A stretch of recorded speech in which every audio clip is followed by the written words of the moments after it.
얼마 전 신체 장애를 가진 사람들의 올림픽인 패럴림픽이 9월 6일 성공적으로 막을 내렸습니다. 이번 패럴림픽에는 파리 올림픽과 마찬가지로 그런 멋진 장면들이 있었습니다. 그중 하나는 보치아라는 종목에서 일어났습니다. 보치아라는 이 종목은 동계올림픽의 컬링과 매우 유사합니다. 장애 경중에 따라 이 보치아라는 종목은 장애 경중에 따라 선수가 직접 공을 굴리기도 하고 보조 도구를 사용하기도 하며 보조자가 있는 분야로 세분화되어 있습니다. 그래서 신체 장애가 큰 사람들은 직접 공을 굴릴 수 없기에 조력자의 도움을 받아야만 합니다. 보치아의 여러 분야 중 우리나라 정호연 선수는 보치아 BC3 분야에서 금메달을 획득하였습니다. 이로써 우리나라는 보치아 종목 가운데 10회 연속 금메달을 거머쥐는 역사를 이루어냈습니다. 정호연 선수가 금메달을 획득한 이 보치아 종목의 BC3 분야는 공을 굴릴 보조장치를 사용하고 이 보조장치를 움직일 도움을 줄 보조자와 한 팀을 이루게 되어 있습니다. 여기서 보조자의 역할은 조력자입니다. 도움을 주는 역할만을 한다는 뜻입니다. 그래서 선수의 지시대로 이 조력자는 움직여 보조장치만을 움직이는 도움만을 줍니다. 그래서 선수가 볼을 던지기 위해 각도를 계산할 때는 도움을 주는 것을 방지하기 위해서 경기장을 보는 것이 아니라 경기장 바깥을 돌아보게 되어 있습니다. 이렇게 보조자는 선수와 한 팀을 이루지만 선수로서 자기의 의견과 자기의 뜻을 반영하는 것이 아닌 선수의 지시대로 움직입니다. 주인공이 아닌 철저히 주인공을 보조하고 도움을 주는 역할을 감당합니다. 이런 조력자로서의 보조자 역할은 보치아 종목뿐만 아니라 많은 운동 종목에서 볼 수 있습니다. 여러 종목 가운데 경기장 바깥에서 크게 소리치며 작전을 지시하는 코치들과 감독들이 있습니다. 직접 자신이 참여하지는 않지만 도움을 주는 조력자의 역할을 통해 선수들의 능력을 최대치로 끌어올립니다.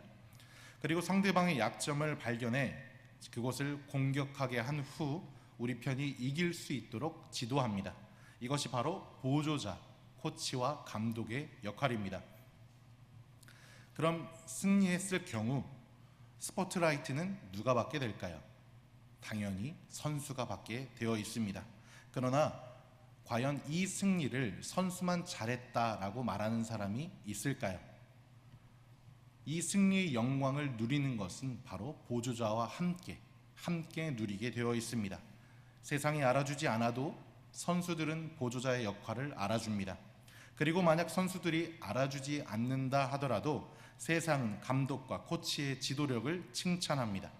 누가 주인공이랄 것이 없이 모두 다 영광을 누릴 수 있습니다.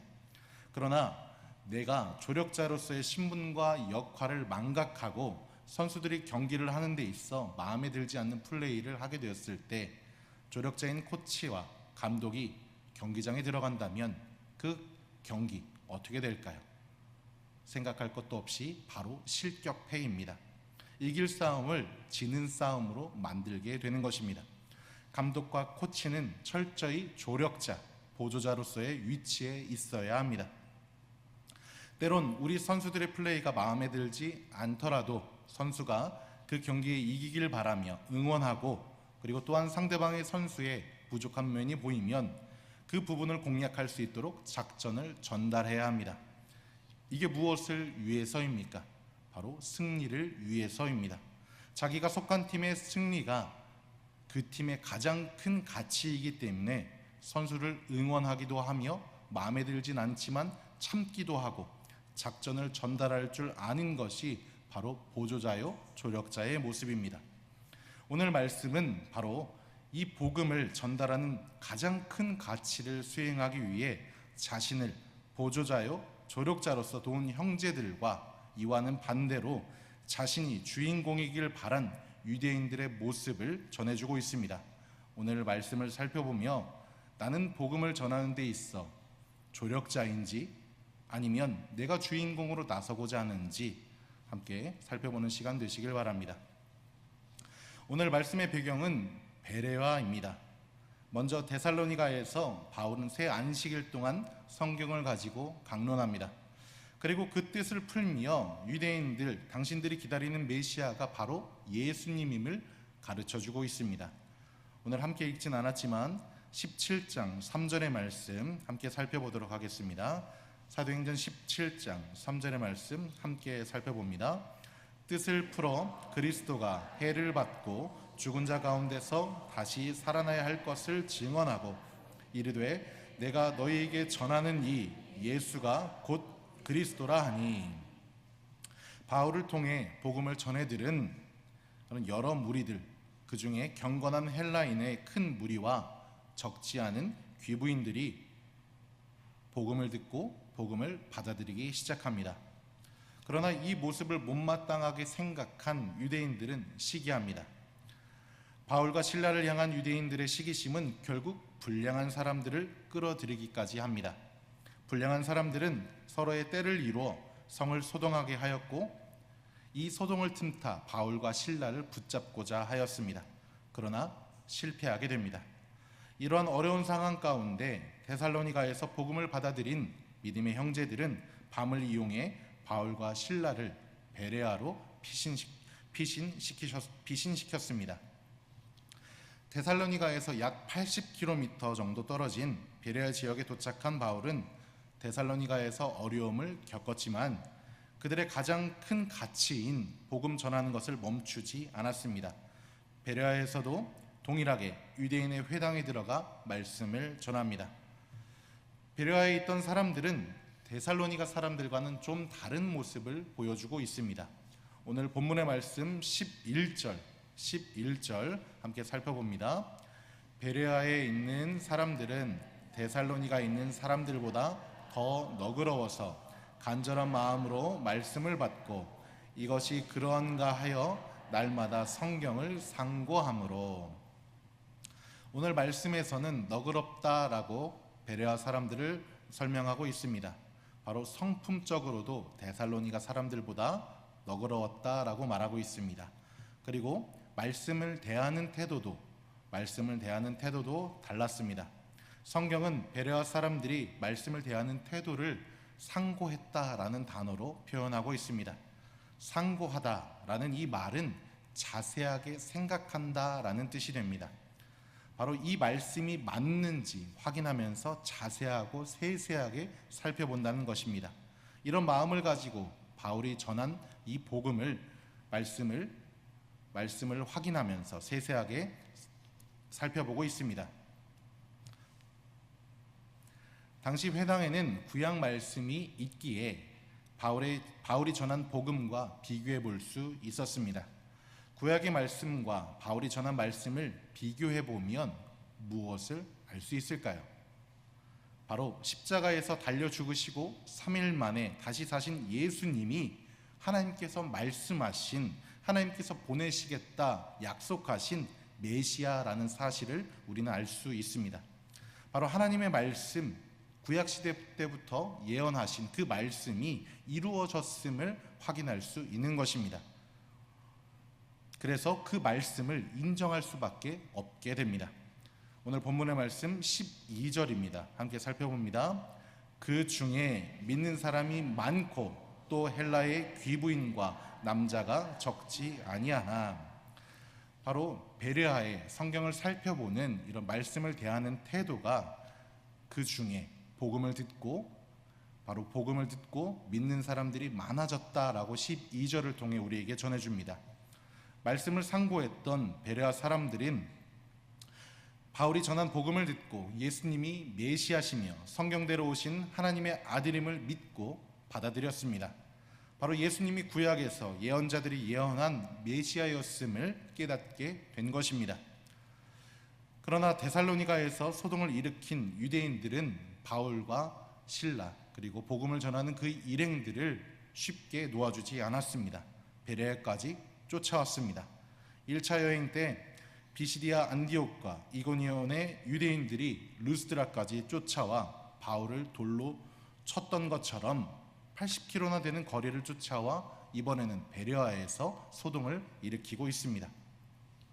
오늘 본문의 말씀 13절입니다. 함께 살펴봅니다. 데살로니가에 있는 유대인들은 바울이 하나님의 말씀을 베레아에서도 전하는 줄을 알고 거기도 가서 무리를 움직여 소동하게 하거늘. 마치 원수를 만난 것 마냥 유대인들은 바울과 그 일행을 쫓아왔습니다. 쉽게 놔주지 않고 그들을 죽이고자 합니다. 유대인들이 원하는 것은 바울이 전하는 그 복음을 막는 것이며 회방하는 것이고 완전히 복음을 전하지 못하게 하는 것입니다. 그랬기에 80km나 되는 그 거리를 쫓아왔던 것입니다. 그래서 결국 바울의 복음 전도 사역을 회방하기 위해 쫓아온 이 유대인들의 소동으로 바울은 베레아에서도 더 이상 머물기 힘들게 되었습니다. 그런데 여기서도 도움의 손길이 등장합니다. 데살로니가에서도 그랬던 것처럼 베레아에서도 믿음의 형제들의 도움이 있었습니다. 바울을 쫓는 사람들의 눈을 피해 형제들은 바울이 복음을 전하는 임무를 계속하여 수행할 수 있도록 다른 곳으로 피신시킵니다. 그리고 베레아에서 그 다음 사역지인 아덴까지 동행하여 함께 이동하였습니다. 육로로 오늘날의 직선거리로도 320km나 되는 먼 거리였습니다. 그리고 아덴에 도착한 후에도 바울의 부탁을 받아 자신의 소식을 실라와 디모데에게 전해줄 것을 부탁받았습니다. 오늘 말씀을 살펴보면 두 그룹의 사람들이 등장합니다. 바로 형제들과 유대인들입니다. 이들을 조력자와 자신이 주인공이 되고자 한 사람들로도 나눠 볼 수가 있습니다. 형제들과 유대인들, 이들을 나누는 기준 무엇일까요? 바로 복음을 듣고 받아들인 그룹과 반대로 들었으나 배척한 그룹으로 나눌 수가 있습니다. 먼저 들었으나 배척한 그룹은 유대인들입니다. 유대인들은 복음을 들었습니다. 바울에게서도 들었지만 이미 그들의 조상 때부터 하나님께서 보내신 여러 선지자들을 통해 먼저 전달받았습니다. 아브라함과 다윗의 자손을 통해서 영원한 나라를 세울 것이라는 하나님의 약속을 이들은 알고 있었습니다. 그리고 하나님께서 이 약속을 실행시키고자 이스라엘 백성들을 택하셨다라는 것 또한 알고 있었습니다. 그래서 이스라엘 백성들을 하나님의 말씀을 전할 도구요 조력자로서 선택받았다는 것 또한 알고 있었습니다. 창세기 18장 19절에는 아브라함 자손들에게 하나님께서 아브라함을 택하신 이유에 대해서 설명하고 있습니다. 내가 그로 그 자식과 건속에게 명하여 여호와의 도를 지켜 의와 공도를 행하게 하려 그를 택하였나니 이는 나 여호와가 아브라함에게 대하여 말한 일을 이루려 함이니라.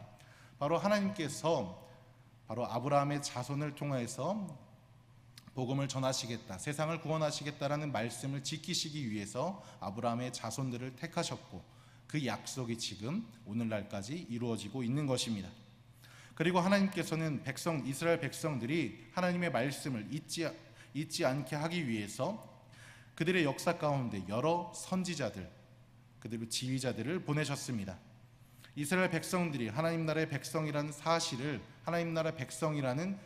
깨닫게 하기 위해서 모세를 보내셨고 광야에서 훈련시키셨습니다. 그리고 여호수아를 통해서는 가나안을 정복하게 하시며 하나님께서 함께하고 계신다는 것을 알게 하셨습니다. 그리고 자신의 소견에 옳은 대로 행했던 사사시대에도 사사들을 보내 그들을 구원하셨습니다. 또한 왕이 없어서 외적에게 끊임없이 침략당한다고 하나님께 왕을 달라 때를 부릴 때도 하나님께서는 왕을 세우셔서 이스라엘과 함께 하셨습니다.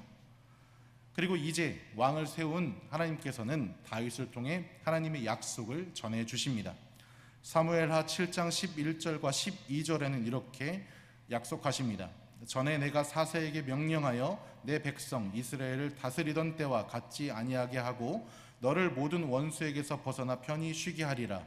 여호와가 또 내게 이르노니 여호와가 너를 위하여 집을 짓고 내 소환이 차서 내 조상들과 함께 누울 때 내가 내 몸에서 내 씨를 내 뒤에 세워 그의 날을 견고하게 하리라. 역대상 7장 14절에 동일하게 약속하십니다. 내가 영원히 그를 내 집과 내 나라에 세우리니 그의 왕위가 영원히 견고하리라 하셨다 하라.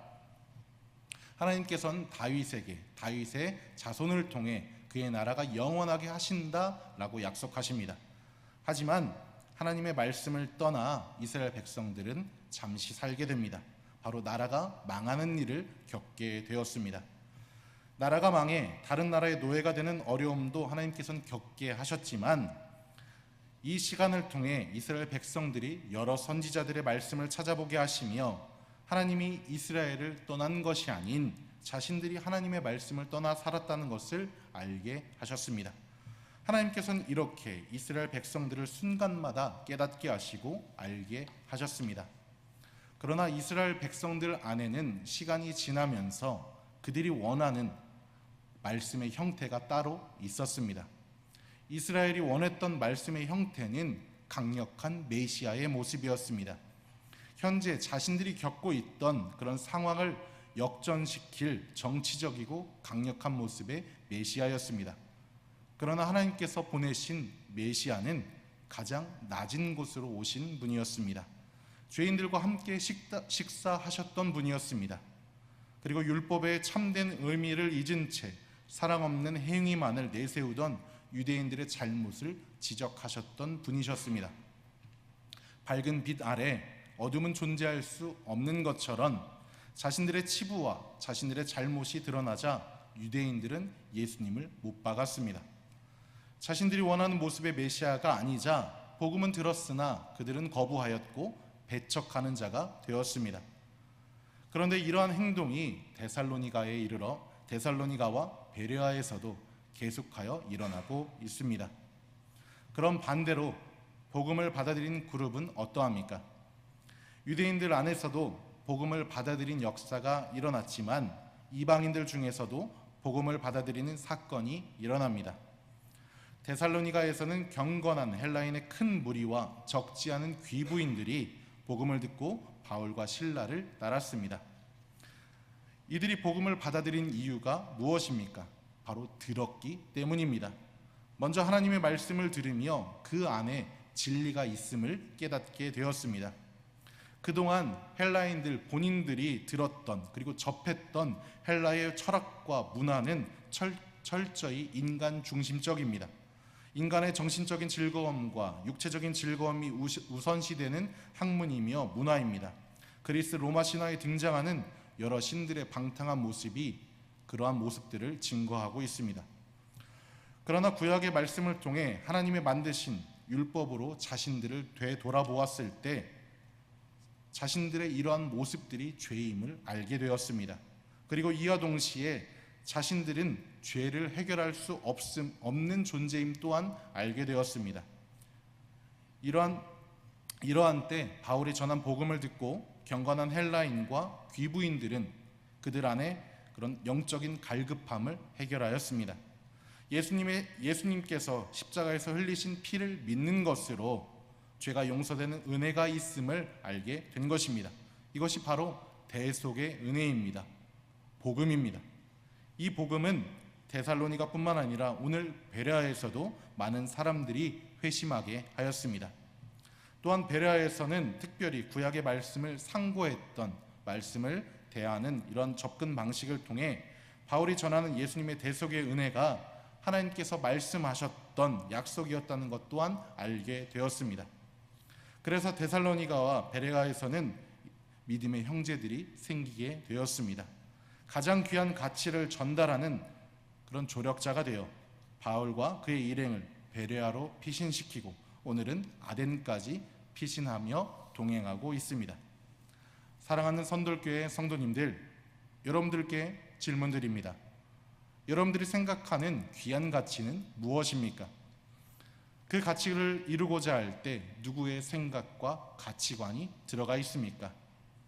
그리고 그 가치를 이루고자 할 때 내 주관과 내 생각이 먼저 들어가진 않습니까? 그래서 그 가치를 삶에서 이루며 살고 있을 때 내가 주인이 되어 있진 않습니까?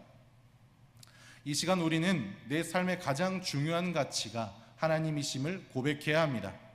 우리의 가장 귀한 것은, 그리고 우리에게 가장 귀한 가치는 바로 주님이십니다. 복음은 들었으나 결과값이 달랐던 유대인들과 형제들의 가장 큰 차별점은 유대인들의 기준은 하나님의 말씀이 아닌 자신들이 세웠던 가치였고, 형제들의 기준은 말씀을 상고하는 데 있었습니다. 유대인들은 복음을 자신들이 원하는 대로 왜곡시켰습니다. 율법을 지키는 것이 참된 가치이며, 이 왜곡된 율법을 지키는 자신들이야말로 주인공임을 뽐냈습니다. 말씀을 상고하지 않음에 일어난 결과입니다. 물론 우린 연약한 존재이기에 우리의 모습 속에서 유대인들의 모습이 나타날 때도 있습니다. 내 기준으로 삶의 가치를 판단하고 내가 원하는 가치를 이루기 위해 내가 주인공이 되고자 할 때도 있습니다. 그러나 우리는 그럴 때마다 하나님을 의지하며 말씀을 상고해야 합니다. 유대인의 잘못을 반복해서는 안 됩니다. 말씀을 우리의 삶의 기준으로 세워야 합니다. 이 모습이 주님이 바라시는 형제들의 모습이며 조력자의 모습입니다. 사랑하는 우리 선돌교회 성도님들, 우리는 주님의 영광을 맛보며 살아가야 합니다. 생명의 말씀 되신 주님께서 우리에게 복음을 전하는 삶을 살라 말씀하십니다. 우리의 삶 가운데서 나를 내세우지 않고 말씀을 내세우는 조력자의 삶을 살길 바랍니다. 우리가 이 자리에 있는 것은 예수님께서 죄의 문제를 해결하셨기 때문입니다. 십자가에 달려 죽임 당하신 이후에 부활하셨기 때문입니다. 주님이 승리하셨기에, 그리고 복음 때문에 우리도 승리를 맛보며 살아갈 수 있는 것입니다. 우리는 복음을 돕는 조력자입니까? 아니면 복음을 이용하는 주인공입니까? 이 질문 가운데 오늘의 말씀을 기억하며 가장 귀한 가치가 주님임을 고백하시길 바랍니다. 주님의 말씀이, 복음이 우리를 살게 합니다. 주님의 말씀이, 복음이 우리를 삶에서 승리하게 합니다. 우리의 삶 가운데 우리가 받은 은혜를 기억하고 말씀을 상고하는 삶을 살겠노라, 주님의 조력자로 살겠노라 고백하는 성도님들 되시길 주님의 이름으로 축복합니다.